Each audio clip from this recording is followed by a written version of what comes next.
रहीम नाज़रीन सामीन अस्सलाम वालेकुम। मैं doctor Mandur सनमलिक eye specialist Bahawalpur से बोल रहा हूँ। मैं आज आपको आर्टिफिशियल आई का एक केस दिखाऊंगा। ये पहली वीडियो में आप देख सकते हैं कि इस आदमी की जवान आदमी है, इसकी आँख ज़ाय हो चुकी है।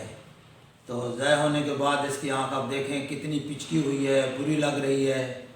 और इसके लिए एक कॉस्मेटिक स्टिग्मा है। ये बेचारा बहुत परेशान है। तो इसने मुझसे रब्ता किया, मुझे दिखाया। तो आप ये देख सकते हैं कि आँख इसकी ज़ाय हो चुकी है और कितनी बुरी लग रही है। तो इसके बाद हमने इसकी आँख के अंदर ऑपरेशन करके आर्टिफिशियल जो है वो बाल स्क्लेरा के अंदर इम्प्लांट किया रखा। और उसके बाद आप नेक्स्ट वीडियो में देख सकते हैं कि इसको आर्टिफिशियल आई लगाई है। तो अभी ये इसका पहला दिन है, आर्टिफिशियल अभी लगाई है हमने। तो इसकी आप मूवमेंट देख सकते हैं और इसका देखिए कितनी मैचिंग है। अभी थोड़ा सा ये बड़ी लग रही है आँख, क्योंकि अभी भी लगाई है ये। तो ये थोड़ी सी अपनी जगह में सेटल होगी, जगह बनाएगी, तो फिर ये साइज़ में भी बराबर हो जाएगी और मूवमेंट्स भी इसकी और ज़्यादा बेहतर हो जाएंगी। अभी माशाल्लाह इतनी मैचिंग है, इतनी इसकी फेस की लुक जो है खूबसूरत हो गई है। तो ये अब बहुत खुश है माशाल्लाह।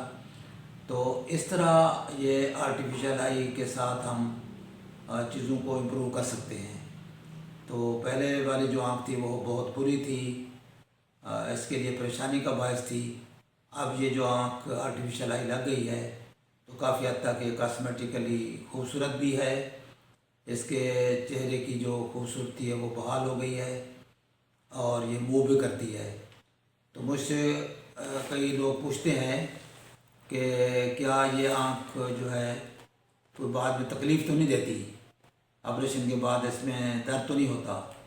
तो इसका भी यही जवाब है कि कोई तकलीफ़, कोई दर्द नहीं होता और ये बिल्कुल एडजस्टेबल है और टॉलरेबल है, टॉलरेट हो जाती है और कोई इशू नहीं होता, ना कोई दर्द होता है, ना कोई तकलीफ़ होती है। और जस्ट नॉर्मली जो है बंदा अपने काम शाम कर सकता है। तो ये चीज़ जो है आप दूसरे लोगों को भी बताएं ताकि इस तरह के जो केसेस हमारे मुआशरे में हैं, ताकि वो अपना कॉस्मेटिक अपने इम्प्रूवमेंट करके अपने जो अपने आप को बहाल कर सकें।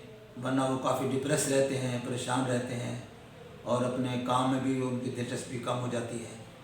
ताकि उनकी खूबसूरती बहाल हो तो उनका एतमाद बहाल हो जाएगा और वो अपने काम और अपनी जो भी उनकी पढ़ाई है उसमें अच्छी परफॉर्मेंस दिखा सकेंगे। अस्सलाम वालेकुम व रहमतुल्लाह।